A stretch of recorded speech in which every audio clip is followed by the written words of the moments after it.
I pranam at the lotus feet of my living ideal, Sree Thakur Anukulchandra. My pranam at the lotus feet of Sree Sree Lakshma. My pranam at the lotus feet of Parampujya Pastor Shiborda. My pranam at the lotus feet of Parampujya Pastor Sacharya. My esteemed faculty members of this prestigious education academic institution, my dear, the future, the makers, builders of future India, and all my mothers and brothers in faith. Today I'm going to talk about something very interesting. I did the slide changer. I'm going to talk about faith. And the way the topic has been coined, it says success precise through faith, a conception not overwhelmed by contradictory conception. Essentially, I'm going to talk about faith, the power of faith, the strength of faith, what faith can bring to all of us. Let me start with something that I came across recently. A few days ago, I was on a morning walk in my society, and as I was walking, I met a friend of mine who is a neighbor who happens to be a scientist. And we started walking together. It was a morning walk, and in the course of the conversation, my friend told me, the scientist friend told me, "Hey, Mohapatra, people say that you are a spiritual guy, you go to satsang and stuff like that. But you know, as a scientist, I do not believe in spirituality, faith, and all of that. I always look for evidence. I look for logic. I look for proof. You spiritual guys rely so much on faith, but we don't do that. We don't have faith in faith." I said, "Friend, his name happens to be Subbarao," and I said, "Rao, listen, maybe you are right, but hey, can you recall the very first time when you started your schooling in the pre-nursery, right? And your teacher taught you the alphabet, A, B, C, D, E, etc. And the teacher asked you to repeat, you repeated. The teacher asked you to write 100 times, you wrote 100 times. And the teacher asked you to reproduce, you reproduced. Did you ever ask the teacher, "Sir, why are you asking me to learn the alphabet?" Did you ever ask your teacher, why are you teaching alphabet? What is the purpose? What is the objective? What is the utility? How is this going to benefit you? Did you ever tell the teacher, "Hey, unless you explain to me why learning alphabet is going to help me, until then I'm not going to learn alphabet"? He said, "I was so small, I never did that. I had a lot of faith in the teacher." I said, "Wow, you had faith in the teacher.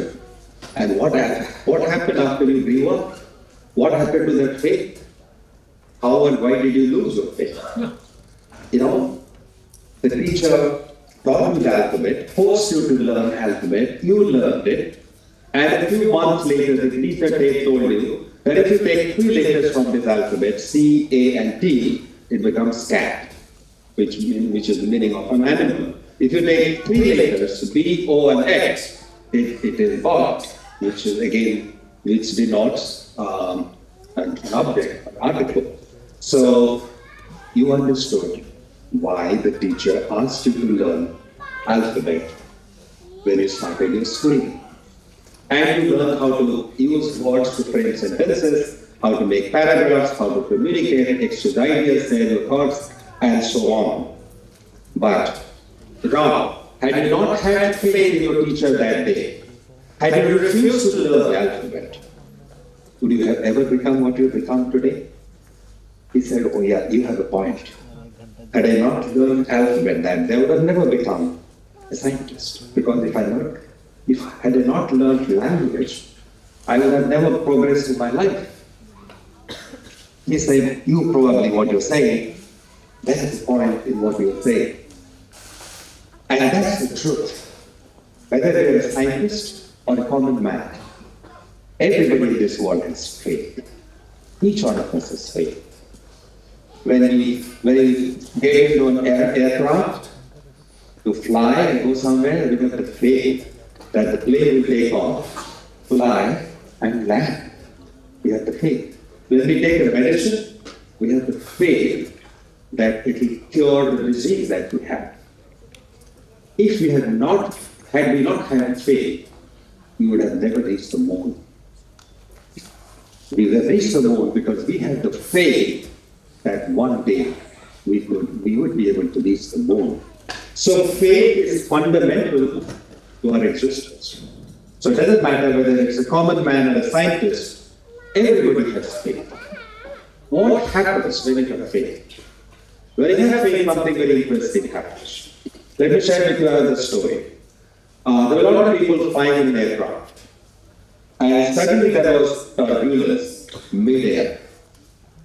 And you know what happened? Everybody was worried. Everybody started praying, Hanuman, Lord Ram, Jesus Christ, Allah, save us. Everybody started praying. There was one little girl, about 12 or 13-year-old girl. She was unaffected by what was going on. The aeroplane was actually shaking. It was bouncing up and down. Everybody was scared, but the little girl, who was about 12, 13 years old, was absolutely unaffected by what was happening around her. After some time, the turbulence slowed down and everything became normal. The passenger was sitting next to that little girl, looked at her and asked, hey, everybody was scared. Everybody was scared when there was turbulence, but it appeared that you were okay, you were normal, you were not even worried at all. She said, yeah, I was not worried. You know why? Because the pilot who is flying their aircraft is my father. I have immense faith in my father. I believe that no matter what the situation is, he can fly the aircraft. I have immense faith in the capability of my father. This is the power of faith. When we have faith, this brings us courage. This brings us confidence that we can face the world. And when we have faith, because it gives us the confidence, it sets everything in motion. Because if you don't have the faith that we could fly, we could get cured, our diseases can be cured, we will never go to a doctor. We will never board an aircraft. But because we have faith, it sets everything in motion. Faith sets everything in motion. Sree Sree Thakur Anukulchandra says, work follows faith. As the faith, so the work. So if you believe that we can fly, we can fly. If you believe by going to this doctor, by following certain lifestyle, my disease will be cured, then I will get into that action and make sure that my disease is cured. So as is the faith, so is the work. If I believe it is not possible, I will never go to a doctor. Or if I believe that I should go to some tantric and then try some mantras or whatever, exactly the same work will follow my belief. Tolstoy has said something very interesting. He says, faith is the power of life. If there is no faith, there is no power in life, because if there is no faith, then there is no action, there is no activity, there is no movement, there is no traction. It is the faith which moves our life. It is the faith which takes us forward. So faith is absolutely important in our life. Sree Sree Thakur Anukulchandra says, the less the faith, the more undeveloped and blunt the intellect. You may be a learned man, but if lacking in faith, surely you are no better than a gramophone record or an ox carrying a load of words. See how profound this statement is. He is saying if you don't have faith, you don't have intelligence.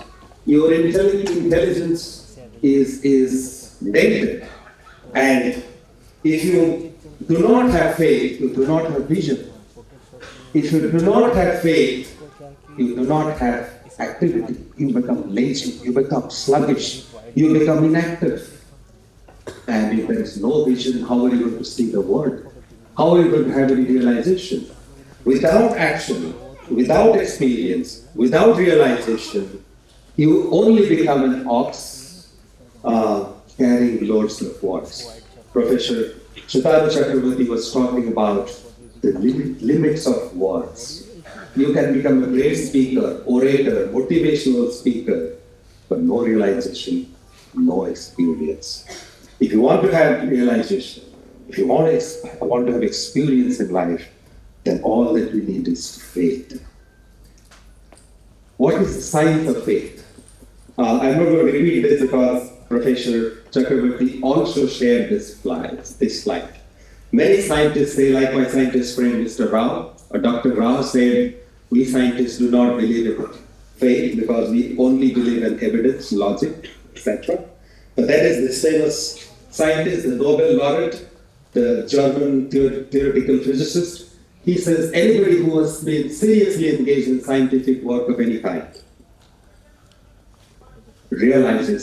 must realize that over the entrance to the gates of the temple of science are written the words, you must have faith. It is a quality which scientists cannot dispense with. A scientist is saying this, not a common man, layman like me who is saying this. He's saying that there are many things which are beyond the domain of science. Science has not fathomed, science has not discovered, science has not understood, but we cannot ignore that. So scientists must have faith if they want to progress in the journey of discovery, if they want to unravel the mysteries of life, if they want to unravel the truths of life, then scientists must begin with faith.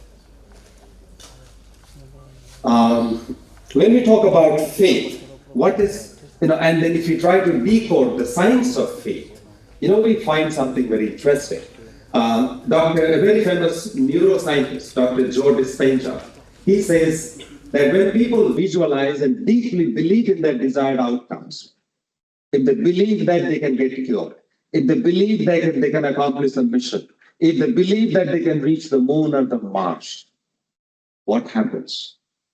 They can change their brain's neural networks to align their neural networks with the desired outcomes they have in mind. So essentially what it means, and the neuroscientists have discovered that faith can change the structure of the brain.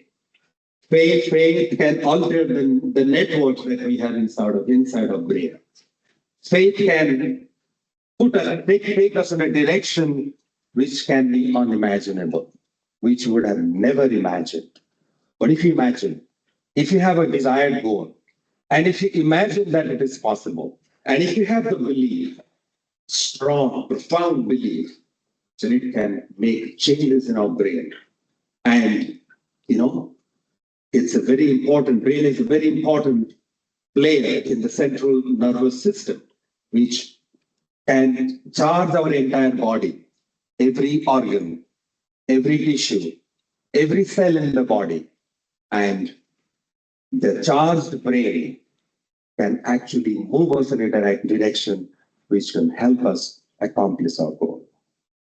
If you're walking on the road and then you find 10 people attacking you, what would you do? You would typically run away. You will try to run away from them because you know that you are defenseless. You are one person and there are 10 people. But if a soldier in the army, if he is facing an attack from 10 soldiers from the enemy camp, what does he do? Does he run away? Does he go away? He doesn't do that. Because he has immense faith that he can fight them. He can fight till the end. He can kill many of them. Maybe he can win the battle against 10 people. and he doesn't give up. He doesn't stop. He doesn't run away because he has the faith. Faith in his ability, and faith in the purpose, the higher purpose. He has an attachment towards the motherland. It is attachment. It is a love. What my previous speakers were talking about, that is the foundation of faith. Sree Sree Thakur Anukulchandra says, feeling is the foundation of faith. Without feeling, there is no faith. If I don't love somebody, I cannot trust that person. Can I say, I don't like you, I don't love you, but I trust you? This is not possible. So the beginning of faith begins with love. Is faith blind? A lot of people say faith is blind. A lot of people in the scientific community say that faith is blind. Sree Sree Thakur Anukulchandra says faith cannot be blind. And one devotee asked Sree Sree Thakur, is faith blind? He said, how can faith be blind? You have got eyes, I have got eyes, we have vision. How can faith be blind? He said, but Thakur, but faith is not supported by logic. Sree Sree Thakur said, who said that? Who says that faith is not supported by logic? Who says that faith doesn't have a rational base? We call it so because we don't know the logic. That does not mean that faith doesn't have logic. Sree Sree Thakur said there is nothing called relevance. If something happens which is beyond our realm of our vision and our comprehension, we call it miracle. Sree Sree Thakur says miracle is the mirage of the ignorant man. When we go in the desert, we believe that there is water, and when we get closer, we realize there is no water. It is exactly the same thing. It is a mirage of the ignorant man. This is Thakur Anukulchandra says, because you do not know the cause and effect, you call it miracle. The moment you understand the cause and effect, when something which is incomprehensible to you, and when that happens, you say, oh, how it happened? Is it miracle? It is miracle. But when you discover the cause, then you don't call it miracle anymore, because it becomes clear in front of your eyes. It becomes absolutely clear. So, faith is obviously not blind. Galileo says, the laws of nature are written in the language of mathematics. So everything which is in the universe is written in the language of mathematics. Everything is written in that language. But we need to find out the mathematician who has written the language. Without finding out the mathematician who has written the language, we will not be able to understand the laws of nature. So when there are some higher laws, the laws which are beyond our comprehension, we say, this is miracle, this is something supernatural, this is beyond our understanding and so on. But once we find that mathematician, once we find the lawmaker who has made all these laws, things will become clearer, because the lawmaker will be able to help us understand what these universal laws are all about. Sree Sree Thakur Anukulchandra says, the conception that cannot be affected or overwhelmed by contradictory conception is faith. The conception which cannot be affected or overwhelmed by contradictory conception. What a powerful, profound definition of faith. Nobody in this world, until today, in the history, has given such a powerful definition of faith. The conception which is not affected by contradictory conception is faith. There was some small satsang temple in a village of Midnapur district in Bengal. There was a Guru Bhai by the name Sanatana used to live in that temple. One day there was a cyclone forecast. Very recently we had the cyclone Dana, There's a similar cyclone, very, very dangerous cyclone. Scientists and everybody predicted, forecasted, there's a very severe cyclone which is going to hit this Midnapur district.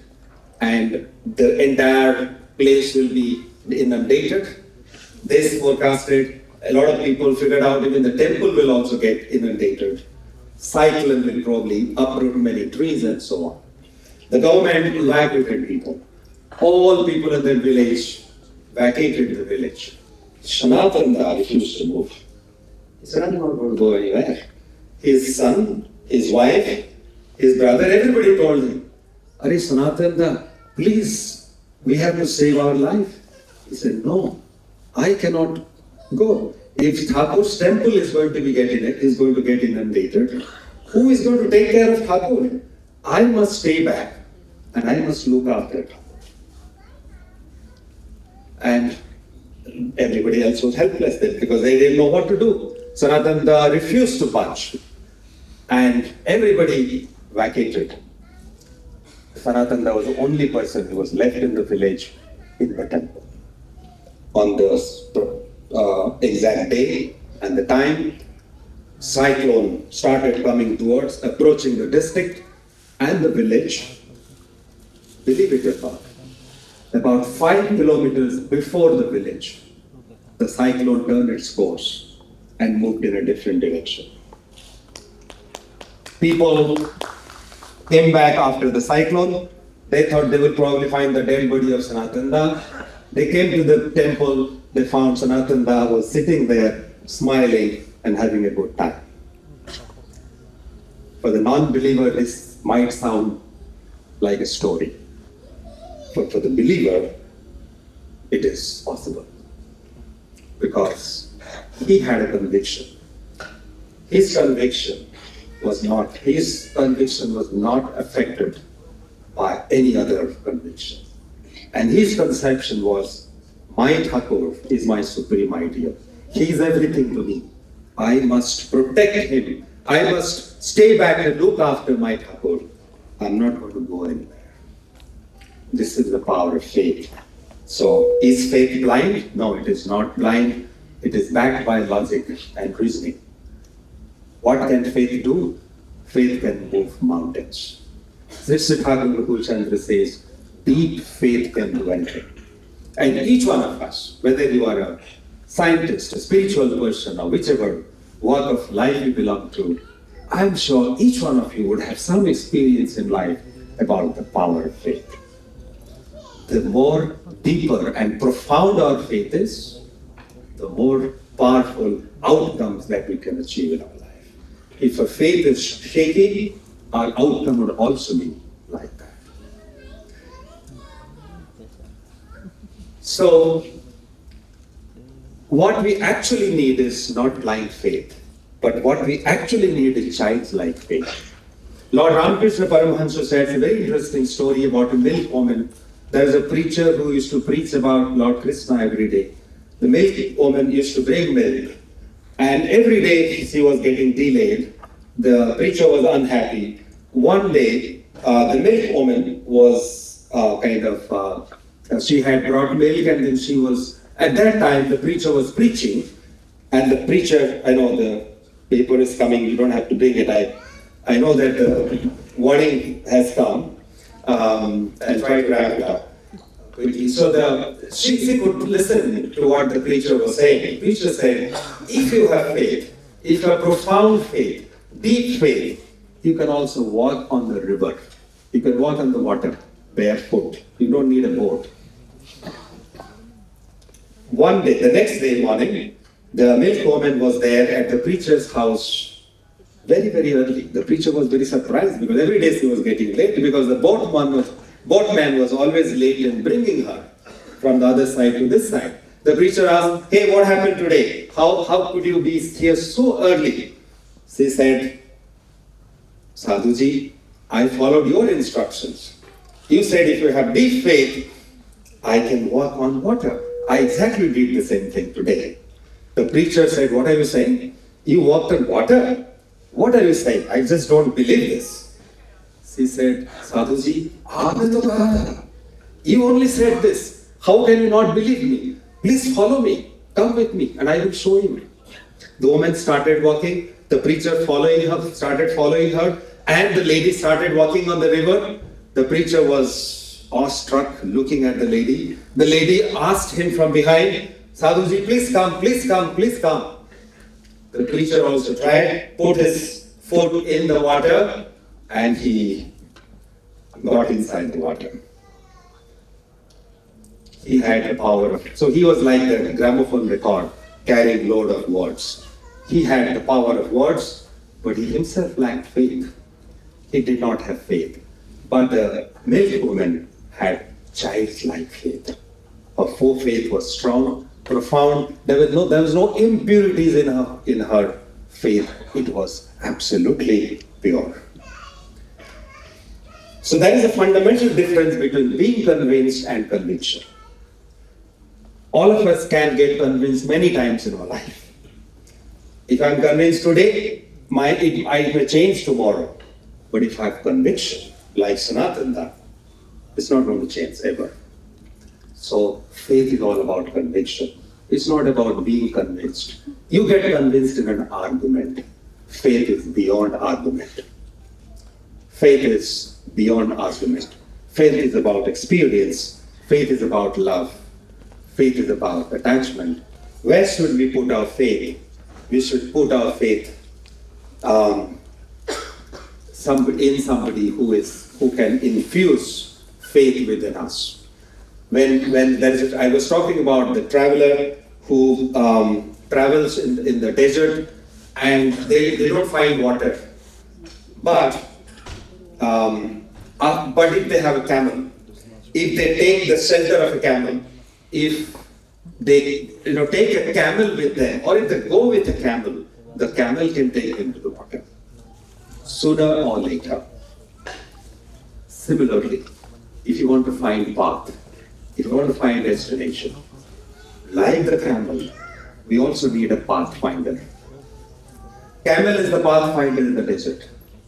In our life, the pathfinder is the guide, is the living idea, is the master, is the guru in our life. Without him, there is no realization. There is no realization of our purpose, of our goal, of our objective. The object of faith is the true guide or living ideal. And we need to have faith in the living ideal, a human being who is the embodiment of Godhood. Because we human beings cannot comprehend the infinite God. We need a finite God. We need a God in human form, a guru or a living ideal, Sadguru, in whom we must trust so that he can help us find the path. Sree Sree Thakur describes this in his book Chalar Sati. He says, he in whom you have placed everything of your whole life for as long as you live, whom you know as the bearer of your life, expansion and growth, who is absolute knowledge as known, only that or he is the place for your wholehearted faith. So he is a person who is the upholder of your existence. He is responsible for your existence and expansion. He is the source of knowledge for you. He is the absolute knowledge as known. Only he is your place of faith, your place of wholehearted faith. If our object of faith is awake in you, you would become active, agile, inquisitive, responsible, alert and tactful. In a word, all faculties would bloom and glow in you. So if you have such a living master, a guru in our life, if he is awakened within us, then intelligence will sprout within us. Knowledge will sprout. Activity will sprout. Love and compassion will flourish, will blossom within us. We will become responsible, tactful, and when you have the living ideal, in a word, all faculties will bloom within us. Most successful people in the world have living ideals in their life. Professor Relied was giving examples of Hanuman, giving examples of Vivekananda, and many other examples. And I would now, moving to the last part of my presentation, in the interest of time, people ask this question. We understand faith is important, faith is great, faith is... But how do you develop faith? What is the way? What is the technique? What is the means? Sister Thakur said love. And we talk about it. Without love, there is no faith. If I don't love you, if I don't like you, I cannot trust you. And I asked Sister Thakur, how do I love? I don't know how to love. I am not able to develop love. Sister Thakur says something very simple and profound. He says, how do you learn how to walk? You learn how to walk by walking. You learn to speak by speaking. You must learn to love by loving. Then know the way. If you really want to learn how to love, just start loving. Like if you want to learn how to swim, just plunge into the water. There is no other way you can learn how to read, learn how to swim by reading a book, by talking to somebody. You just need to take a plunge inside the water. Of course, with the help of a coach or a mentor. But if you want to learn how to love, just start loving. That is the only way. If it's possible, there's no other way. Few times the human birth, without the awakening of spiritual consciousness. What is the purpose of life? What is the meaning of life?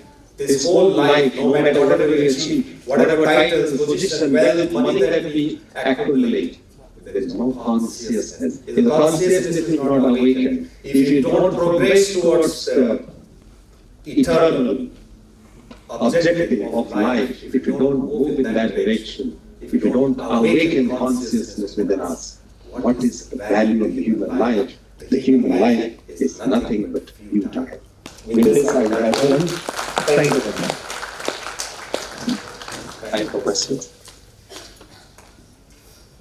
Thank you, Mohapatra sir, and we are extremely sorry that we need to disturb you between the talk due to time constraint. So it was very nice to hear from you your living examples. They were giving us goosebumps actually. So anybody from the audience have any queries? Yes.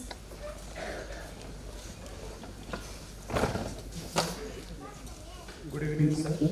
मेरा sir एक चीज clarity हो गया last में जो love से generate होता है तो एक परफेक्ट एग्जांपल भी हम क्लास में देखें सपोज हमारा कोई फेवरेट सब्जेक्ट होता है सपोज हमें फैकल्टीज बहुत डांटते हैं गुस्सा करते हैं लैब में कुछ चीज नहीं हो पाता है डांटते हैं धीरे-धीरे उससे इंटरेस्ट मींस रेड्यूस हो ही जाता है लेकिन कोई सब्जेक्ट सपोज में जीरो नॉलेज दूसरे बैकग्राउंड से अगर कोई लेक्चर उसको अच्छे से बहुत कूल से समझा देते वो सब्जेक्ट करिकुलम एंड पे हम उस सब्जेक्ट को देखो मास्टर हो ही जाते बिल्कुल एग्जैक्टली सेम रिलेशन एग्जिस्ट भी करता है एंड सेकंड जो आप समझें कि मींस एक डॉक्टर होता है कि एरोप्लेन में उसको यकीन होता है कि मेरे पापा पायलट है तो इसलिए मेरे को चिंता करने की कोई जरूरत नहीं सर लेकिन एक स्ट्रेट फॉरवर्ड मेरा क्वेश्चन है इन प्रैक्टिकल डेज सर हमारे इस यूथ बढ़ती उम्र में भी बहुत सारे फादर्स अभी एंजाइटी में रहते हैं कि मेरा रिटायरमेंट होने से पहले तेरा जॉब हो तो जाएगा सेटलमेंट हो ही जाएगा ना अगर वो फेथ नहीं रख पाता तो हम अपने आप फेथ रखेंगे कैसे? Yes, good question. So, it is the power of your faith, right? And even if अगर पिताजी के पास भी यकीन नहीं है, उनका अगर यकीन नहीं है, लेकिन आपके अगर यकीन है कि आपके पिताजी के ऊपर भरोसा है, आपके गुरु के ऊपर भरोसा है, तो आप अचीव कर सकते हैं, आप पिताजी को साथ में लेके आप अचीव कर सकते हैं, क्यों नहीं हो पाएगा? पिताजी का यकीन नहीं है, उनके लिए तो थोड़ा दिक्कत होगा, आपके पास जो यकीन है, वो आपको आगे लेके जाएगा। बिल्कुल सर मेरे कोई डाउट है क्या? ना सर बोले तो मेरे कैरियर का जो भी जर्नी है आगे मैं सर स्कूल टाइम से लेकर 12 तक जितने मेरे को टीचर्स हैं उन्हीं का इनपुट आज तक भी मेरे लिए यूटिलाइजेशन बन के चल रहा है तो ज्यादा ट्रस्ट मेरे गुरु के ऊपर ही है पिताजी के ऊपर भी भरोसा रखिए उनके प्रति भक्ति रखिए वो भक्ति आपको आगे लेके जाएगा क्योंकि जो डिवोशन और फेथ दोनों एक साथ आते हैं। श्री ठाकुर अनुकूलचंद्र कहते हो twin brothers, faith and devotion are twin brothers। अगर एक आता है तो दूसरा आता है, अगर भक्ति आएगा तो विश्वास भी आएगा, अगर भक्ति नहीं है विश्वास आएगा तो भक्ति ऑटोमेटिक आएगा। एक दूसरे को छोड़ के रह नहीं सकते, एक आएगा तो दूसरा आएगा। जैसे लव और फेथ एक दूसरे से अलग नहीं रह सकते। लव एक ऐसा चीज है जैसे मिल्क कंडेंस होता है, क्या होता है, रेमेडी बन जाता है। इसी तरह लव जब कंडेंस होता है वो विश्वास बन जाता है। तो when your love is condensed, तो लव को थोड़ा गाढ़ होने दीजिए। जितना वो कंडेंस्ड होगा धीरे धीरे आपका विश्वास उतना गहरा हो जाएगा। वही कामयाब होने का जो मूल मंत्र वही है। Thank you, sir. Thank you. Thank you so much, sir. Please give a big round of applause for sir. We are really enjoying the examples he gave, and I hope all the students present here will learn from the examples he gave today in the talk.